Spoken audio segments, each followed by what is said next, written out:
Ada ilmu yang tidak dapat diajarkan dengan suara, tidak dapat diwariskan dengan tulisan, dan tidak dapat diperdebatkan dengan logika. Karena ia hanya turun ketika manusia benar-benar berhenti, diam dari segala keakuan, dan lenyap dari keinginan untuk diakui. Itulah ilmu diam. Ilmu yang hanya menyapa mereka yang berani masuk ke sunyi terdalam dirinya sendiri. Ilmu diam bukanlah keadaan bisu tanpa makna, melainkan sebuah makom kesadaran yang muncul ketika batin tidak lagi sibuk membela diri, tidak lagi haus pujian, dan tidak lagi takut kehilangan. Ilmu diam adalah kondisi ketika manusia berhenti menuntut dunia agar mengerti dirinya, dan mulai memahami bahwa segala jawaban telah ditanam oleh Allah di kedalaman hati yang bening. Pada tahap ini, seorang pencari tidak lagi tergesa-gesa ingin sampai, karena ia menyadari bahwa tergesa-gesa adalah bentuk ketidakpercayaan terhadap ketetapannya. Diam dalam makrifat bukanlah kemalasan spiritual, tetapi kesadaran penuh bahwa setiap gerak yang lahir dari ego hanya akan menebalkan hijab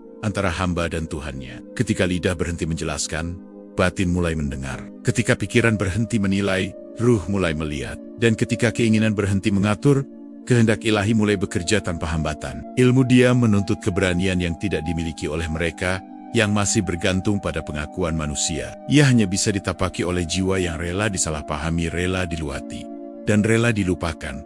Karena disitulah kebebasan sejati mulai terasa. Banyak orang berbicara tentang Tuhan, namun sedikit yang benar-benar duduk tenang di hadapannya, tanpa membawa daftar tuntutan dan harapan. Ilmu diam mengajarkan bahwa kedekatan bukanlah hasil dari banyaknya doa yang dipamerkan, melainkan dari hati yang tunduk tanpa suara. Pada makom ini, seorang hamba tidak lagi sibuk bertanya kapan, karena ia telah rida dengan sekarang. Ia tidak lagi meminta tanda, karena seluruh hidup telah menjadi tanda itu sendiri. Diam bukan berarti kosong. Justru di sanalah kepenuhan bermula. Dalam diam, manusia mulai menyadari bahwa kegelisahannya selama ini bukan berasal dari kurangnya ilmu, tetapi dari terlalu banyak suara di dalam diri. Suara ingin dipuji, suara ingin benar, suara ingin dianggap suci, dan suara ingin lebih dari yang lain. Ketika suara-suara itu mereda, batin menjadi lapang, dan kelapangan itulah wadah turunnya hikmah. Ilmu diam menyingkap bahwa Tuhan tidak pernah jauh. Yang jauh hanyalah kesadaran manusia yang sibuk berlari. Pada gerbang ini, pencari makrifat belajar untuk duduk bersama dirinya sendiri tanpa topeng. Ia melihat kelemahan tanpa membencinya, dan melihat kekuatan tanpa membanggakannya. Ia menerima bahwa dirinya hanyalah hamba, bukan pusat semesta. Kesadaran ini tidak melahirkan kehinaan, justru melahirkan ketenangan yang tidak terguncang oleh penilaian luar. Ilmu diam adalah latihan kejujuran batin yang paling halus. Tidak ada yang bisa berpura-pura di dalamnya, karena yang menjadi saksi bukan manusia, melainkan Allah sendiri. Semakin seseorang diam dengan benar, semakin sedikit ia ingin menjelaskan siapa dirinya. Ia tidak lagi merasa perlu membuktikan makomnya, karena makom sejati tidak membutuhkan pengakuan. Disinilah awal perjalanan menuju makom tertinggi, bukan dengan menaiki tangga amal yang dipamerkan, tetapi dengan menuruni lembah keakuan yang disembunyikan. Setiap lapisan ego yang dilepaskan membuat batin semakin jernih. Setiap keinginan untuk menang yang ditinggalkan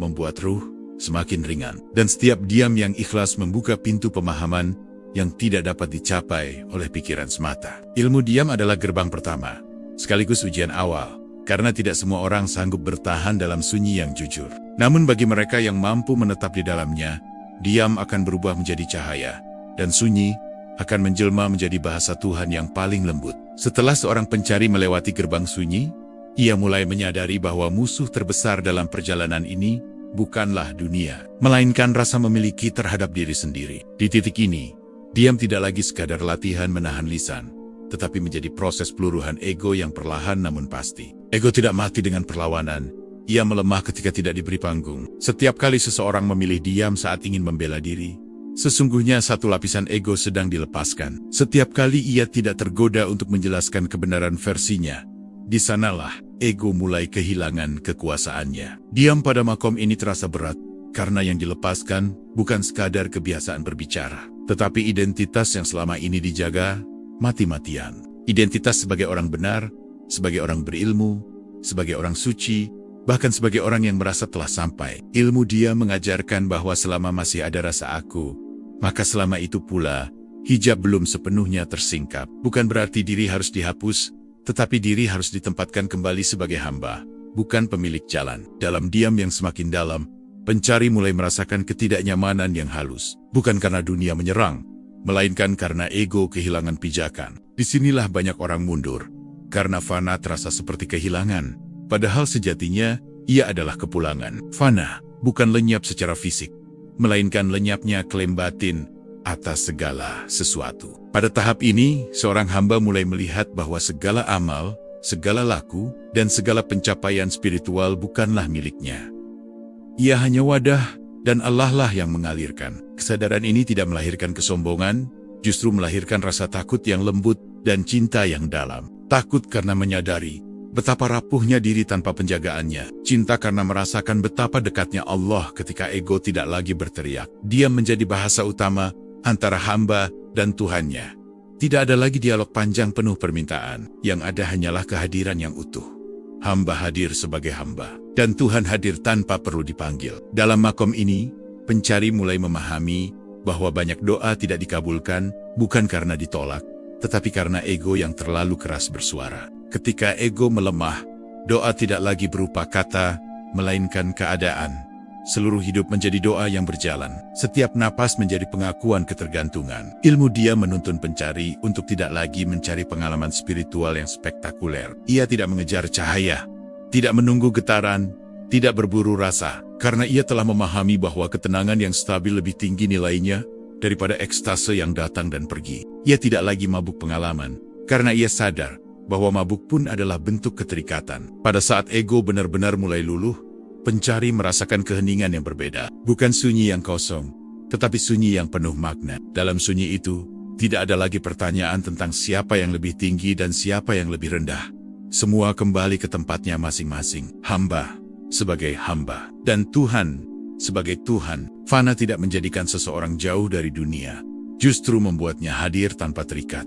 Ia bekerja tanpa diperbudak hasil. Ia berbicara bila perlu, dan diam bila lebih selamat. Ia mencintai tanpa menuntut balasan, dan ia memberi tanpa merasa berjasa. Ilmu diam pada makom ini adalah api yang membakar ego, tanpa menyisakan abu. Yang tersisa hanyalah kesadaran murni, bahwa tidak ada daya dan upaya selain dengan izinnya. Dan ketika kesadaran ini menetap, maka pencari telah melangkah ke ambang makom berikutnya, yaitu diam yang bukan lagi usaha, melainkan keadaan. Ketika seorang hamba telah melewati fase peluruhan ego, dan mulai menetap dalam fana yang tenang, maka diam tidak lagi terasa sebagai laku yang diupayakan, melainkan menjadi keadaan alami yang hadir dengan sendirinya. Pada titik ini, batin tidak lagi gelisah untuk merespons segala sesuatu, karena ia telah memahami bahwa tidak semua hal membutuhkan jawaban. Tidak semua keadaan harus disikapi dengan reaksi, dan tidak semua dorongan batin layak diikuti. Diam berubah menjadi kecerdasan ruhani yang bekerja tanpa suara dan tanpa paksaan. Sebuah kesadaran yang mengetahui kapan harus bergerak dan kapan harus menetap, tanpa perlu pertimbangan panjang yang melelahkan. Dalam makom ini, kehendak pribadi mulai melebur ke dalam kehendak ilahi, bukan dengan cara mematikan keinginan secara paksa, tetapi dengan menyadari bahwa setiap keinginan yang tidak selaras hanya akan melahirkan kegelisahan, sementara keinginan yang selaras akan membawa ketenangan yang tidak dapat dijelaskan. Hamba tidak lagi sibuk memilih jalannya sendiri, karena ia telah percaya sepenuhnya bahwa jalan yang digariskan oleh Allah selalu lebih lembut bagi ruhnya. Meskipun terkadang terasa berat bagi jasadnya, disinilah dia menjadi ruang tajalli, tempat kehendak Tuhan menampakkan diri dalam bentuk keputusan batin yang jernih dan mantap. Diam pada tahap ini bukanlah penarikan diri dari kehidupan. Justru ia menjadi pusat kesadaran yang kokoh di tengah dinamika dunia. Hamba hadir sepenuhnya dalam setiap peran yang dijalaninya, tanpa kehilangan kedalaman batin. Ia berbicara ketika kata-kata membawa maslahat, dan memilih diam ketika kata-kata hanya akan memperbesar ego. Ia bertindak tanpa tergesa dan menahan diri tanpa tekanan, karena seluruh geraknya telah berakar pada kesadaran bahwa Allah Maha mengatur segala sesuatu dengan ukuran yang paling tepat, tidak lebih cepat, dan tidak pula terlambat. Pada saat kehendak ilahi mulai bekerja melalui diam seorang hamba, muncul kepekaan batin yang sangat halus. Ia mampu merasakan arah sebelum peristiwa terjadi, dan memahami pelajaran bahkan sebelum cobaan selesai. Bukan karena ia memiliki keistimewaan pribadi, melainkan karena hijab antara kehendak dirinya dan kehendak Tuhannya semakin menipis. Batin yang bersih menjadi cermin yang jujur bagi cahaya petunjuk, sehingga keputusan yang lahir bukan hasil dorongan nafsu atau ketakutan, melainkan buah dari ketenangan yang panjang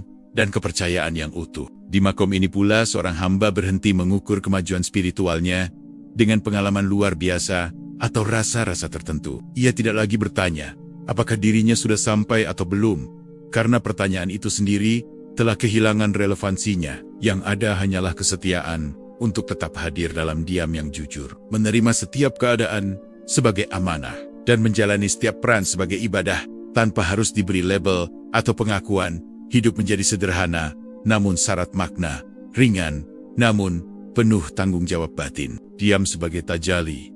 Kehendak ilahi juga melahirkan adab yang sangat halus. Hamba tidak mudah menghakimi, tidak tergesa menyimpulkan, dan tidak merasa perlu mengoreksi jalan orang lain. Karena ia telah memahami bahwa setiap jiwa sedang dituntun oleh Tuhannya masing-masing, sesuai kadar kesiapan dan waktunya. Kesadaran ini menumbuhkan kasih sayang yang tenang, bukan kasih sayang yang meledak-ledak, melainkan kasih sayang yang stabil dan tidak bersyarat. Sebuah cinta yang tidak ingin memiliki, tetapi ingin menyelamatkan. Semakin dalam diam ini menetap, semakin hilang kebutuhan untuk menunjukkan siapa diri ini sebenarnya. Tidak ada lagi dorongan untuk menampakkan kesalehan atau membuktikan kedalaman ilmu. Karena batin telah kenyang dengan kehadirannya. Dan ketika batin telah kenyang, ia tidak lagi mencari makanan dari pengakuan manusia.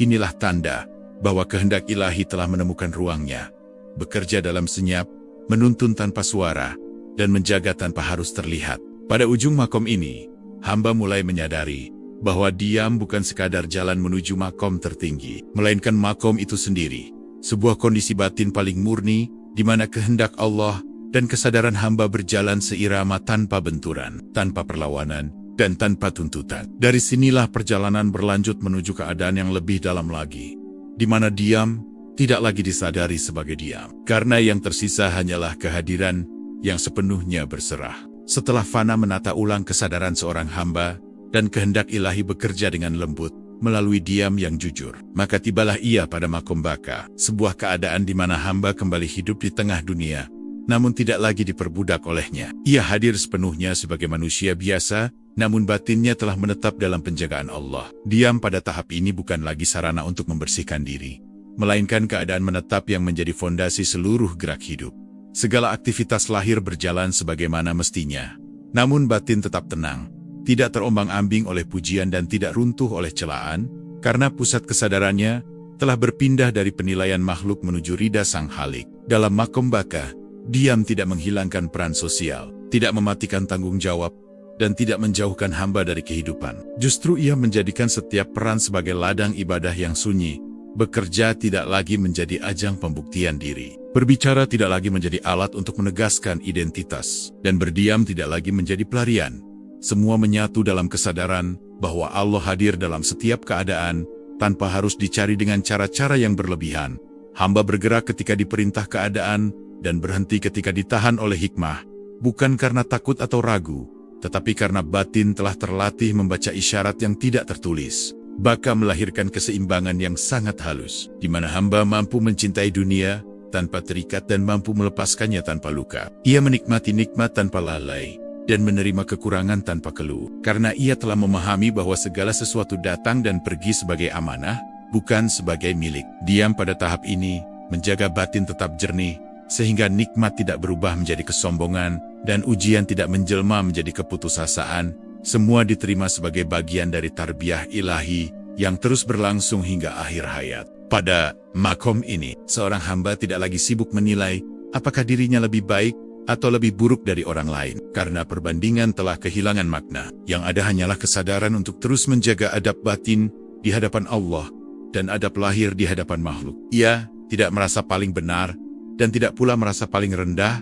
Ia berdiri di tempatnya sendiri, dengan penuh tanggung jawab dan kerendahan hati, memahami bahwa setiap manusia memiliki jalur didikan yang berbeda dan tidak satu pun yang sia-sia di matanya. Diam sebagai baka juga melahirkan kebijaksanaan dalam berbicara.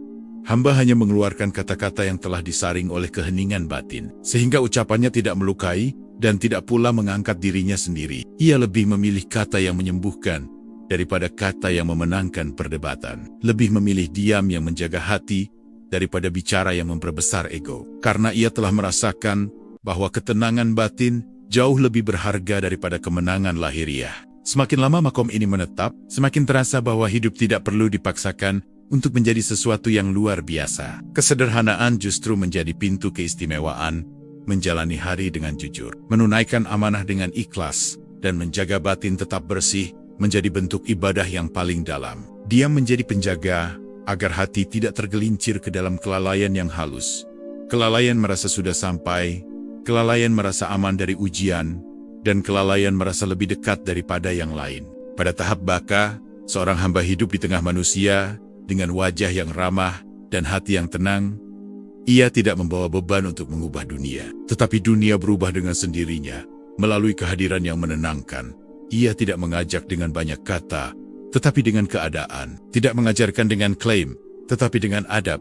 Inilah buah dari ilmu diam yang matang. Sebuah kehadiran yang tidak berisik, namun berpengaruh.